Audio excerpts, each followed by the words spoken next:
kwakune nkosazane eyagula kakhulu. Le nkosazane iguliswa ilento ke yabantu besifazane. Kwacaca ukuthi igazi emzimbeni wayo iseliphelile, alisekho nje igazi.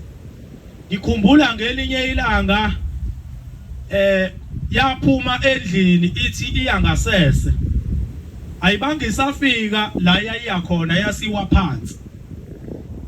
Yabe simemeza icela usizo. Base beyayiphuthuma bayithatha bayisa esibhedlela. Mabefika esibhedlela ngokusheshsha nje bayijikijela embhedeni bayihambise ewodini. Mabefika ewodini bayasho ukuthi lo muntu enimlethile akasenalo igazi emzimbeni wakhe. Ukube nike nalo ibalo ukumletha esibhedlela mhlawumbe bengabe sesikhuluma okunye. Yahlala esibhedlela wahamba ubaba wayo waye enkosini yamaNazaretha.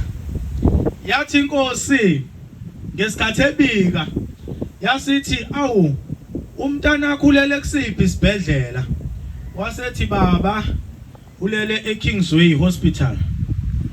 Usithi inkosi hamba ke uye lapha ya ufike uthatha amanzi kodwa phuthuma ngoba uzofika sekusela amabhodlela amabili amanzi ufike uthathe elilodwa libe ngakuwena.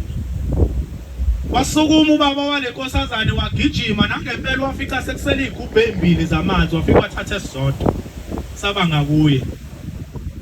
Wase yabuya yathi inkosi ithatha uvaselina yawubusisa yasithi njengamanje suka la udlule kuyena umnikeze lamanzi umnikeze lamafutha. Lamanzi akusewona amanzi sekuyigazi esimfaka lona thina boshe bengasebuye kuphela. Ayibonge inkosi.